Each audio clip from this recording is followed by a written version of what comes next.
문재인 대통령이 지난 6일 베를린 선언에서 한반도 평화협정 체결을 제안했습니다. 6.25 전쟁 이후 여전히 휴전 상태에 머물러 있는 한반도에 완전한 평화를 정착시키자는 것인데요.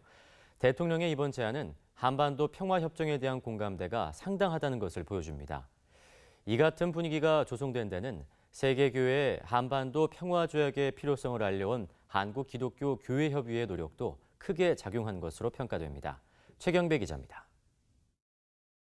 한반도 평화조약을 위한 유럽 캠페인에 나선 한국기독교교회협의회 방문단이 독일 통일에 불씨를 지핀 것으로 평가되는 독일 라이프치히 니콜라이 교회를 찾았습니다.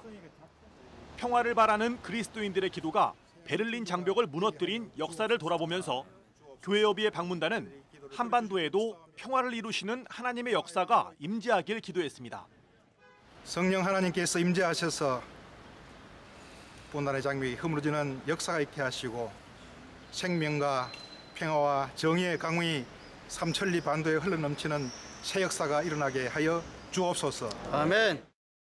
영국과 스코틀랜드, 독일, 스위스를 찾아가 세계 교회 지도자들에게 한반도 평화조약의 필요성을 설명하는 것이 이번 캠페인의 주된 일정이었습니다.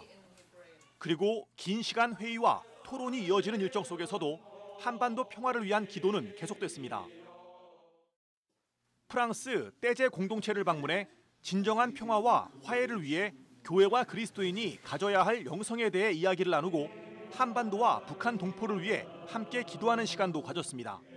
저들의 삶, 저들의 고통, 저들의 눈물 아시겠사오니 당신의 넉넉한 품으로 품어주시고 용기와 지혜와 희망을 다하여 주소서.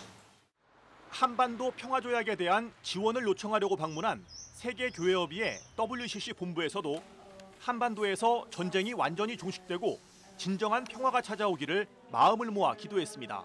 영국, 스코틀랜드, 또 나아가서는 독일과 그리고 이 제네바까지 와서 WCC와 함께 이 평화 캠페인을 계속하는 것은 다시는 우리가 살고 있는 이 한반도에서 전쟁이 종식이 되고 그리고 진정한 평화의 시대를 열어가기 위한 우리 기독인들의 하나의 몸부림이었다고 생각이 되고요. 그들이 평화를 위해서 살아온 그러면서 얻은 지혜를 같이 나눌 수 있었던 거 참 좋았습니다. 한반도 평화 문제에 대해서 그들의 관심을 또한 불러일으키게 된 것 참 소중한 체험이었습니다. 교회협의회 김영주 총무는 이번 유럽 캠페인을 통해 한국 교회가 앞으로 감당해야 할 과제를 더 많이 발견하고 돌아왔다면서 한반도 평화 문제에 더 많은 교회들이 관심을 가져줄 것을 당부했습니다.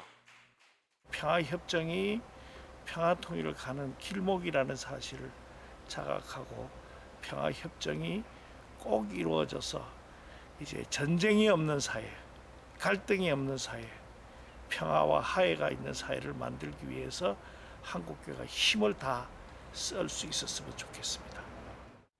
한반도 평화조약 실현을 위해 지난해 미국에 이어 올해 유럽 캠페인을 전개한 교회협의회는 내년에는 아시아 캠페인을 전개함으로써 전 세계 교회들의 지원을 이끌어낼 계획입니다.